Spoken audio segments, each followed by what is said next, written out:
Period cost এবং product কস্টের ডিফারেন্সটা কি? কস্ট ক্লাসিফিকেশনের অনেক ধরনের ক্লাসিফিকেশন হয়, একটা ক্লাসিফিকেশন প্রোডাকশন কস্ট বা product cost versus period cost.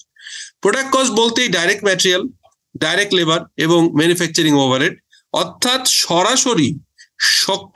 সরাসরি যেসব কস্টগুলো প্রোডাক্টের সাথে যোগ হয় এবং প্রোডাকশন প্রসেসের ইন্টিগ্রাল পার্ট, সেগুলোকে বলা হয় প্রোডাক্ট কস্ট। আর পিরিয়ড কস্ট হচ্ছে এই প্রোডাক্টটা পরবর্তীকালে আপনি সেল করলেন, এটা ফাইন্যান্সিং কস্ট, এটা অ্যাডমিনিস্ট্রেটিভ কস্ট, ইনডাইরেক্ট ন্যাচারের কস্টগুলোকে বলা হয়, যেটি সিওজিএস এর পরে আমরা জানি, সামনে আবারও দেখব যে আমরা মার্জিনাল কস্টিং একটা মেথড আছে, আর একটা হচ্ছে অ্যাবজর্পশন কস্টিং।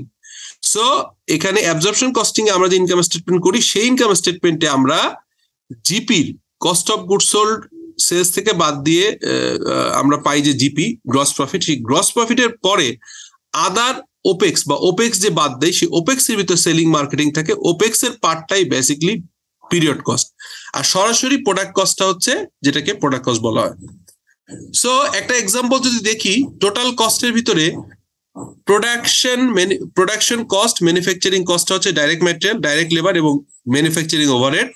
আর পিরিয়ড কস্ট হচ্ছে selling expense, administrative expense, other indirect expense like interest, like other tax, এইগুলো হচ্ছে এর ভিতরে চলে আসে। আমরা এখানে আপনাদের জন্য আরেকটু প্রোডাক্ট কস্ট ভার্সেস পিরিয়ড কস্টের ভাগ করার জন্য একটা জিনিস বলার চেষ্টা করেছিলাম। এই কনসেপ্ট অত্যন্ত ইম্পর্টেন্ট।